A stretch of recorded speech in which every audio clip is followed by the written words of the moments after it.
Borivali police station हद्दीत पिल्ले college समोर बुधवारी भाजीचा बाजार भरतो, आठवडा बाजार. त्या बाजारामध्ये व्हिक्टर परेरा यांची मिसेस भाजी विक्री करण्याकरता येते. त्याच ठिकाणी रोहन चव्हाण नावाचा मुलगा आपला फुल विक्री करण्याकरता येतो.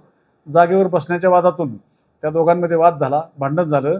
रोहन चव्हाण याने सागर पाटील आणि अक्षय पाटील या दोघा गुन्हेगारांना त्या ठिकाणी बोलावून व्हिक्टर परेरा आणि त्याच्या पत्नीला भाजीचे क्रेट आणि वजन काट्याने मारहाण करून त्यांना जखमी केलेलं आहे. त्यांना आपल्याला खबर आल्यानंतर आपण त्यांना मेडिकलमध्ये करून आता गुन्हा दाखल करण्याची प्रोसेस चालू आहे. दोन्ही आरोपींवरती 324 कलम 326 अंतर्गत 307 अंतर्गत तसेच एक आरोपी सागर याच्या विरुद्ध मोका अंतर्गत कारवाई केलेली आहे. 2024 मध्ये दोन्ही आरोपींना हद्दपार करण्यात आलेलं होतं.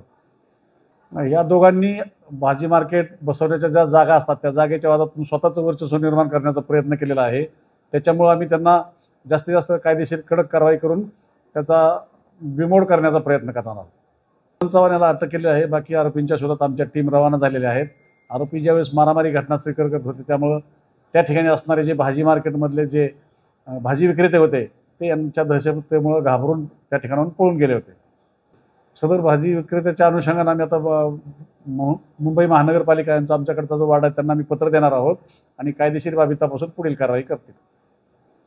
की मी जिकडे भाजी विकते तिकडे मला यांना हाकलायचं आहे आणि म्हणून ते पोरांनी मुद्दामन भांडण लावलं, भांडण केलं आणि आम्ही बोलायला गेलो.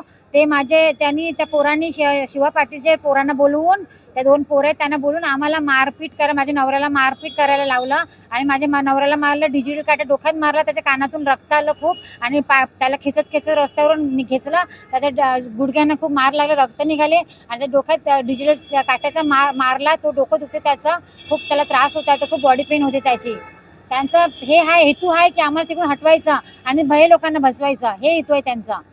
काय एकूण काय पैशाची काय मागणी वगैरे काय पैशाची मागणी म्हणजे मी हप्ता मागायला येतात ते मी हप्ता देते.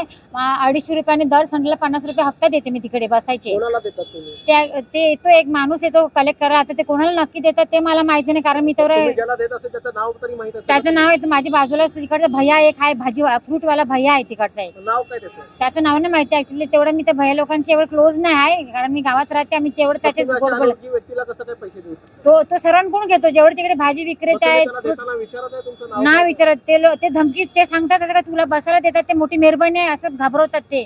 म्हणून मी घाबरते. माझी धंदा आहे, पोट आहे माझा, पोट सारा ते माहिती नाही. ते त्या लोकांना माहिती आहे. तुम्ही त्यांना जाऊन भेटून विचारू शकता प्रत्यक्ष की तुम्ही पैसे गोळा करून कोणाला देता. मेन याचा कोण आहे, कारण मी तेवढं हे नाही करत, कारण माझं माझी रोटी आहे, रोजीरोटी आहे, ते मी तेवढा इंटरेस्ट नाही देत, कारण मला पैसे भेटत माझी मेहनतीचे, तेवढं मी त्याला लक्ष नाही देत. मागायला येतात मी देऊन देते. मी त्यांना 2-3 वेळा विचारलं तुम्ही एवढं माझे पैसे का घेता, एवढे माझ्याकडून हप्ता का घेता 250 रुपये दर साला 50 असं का तुम्ही. आणि म्युन्सिपालिटी येते माझं भाजी पण एकदा उचलून नेली. माझं नाव रेचल व्हिक्टर परेरा.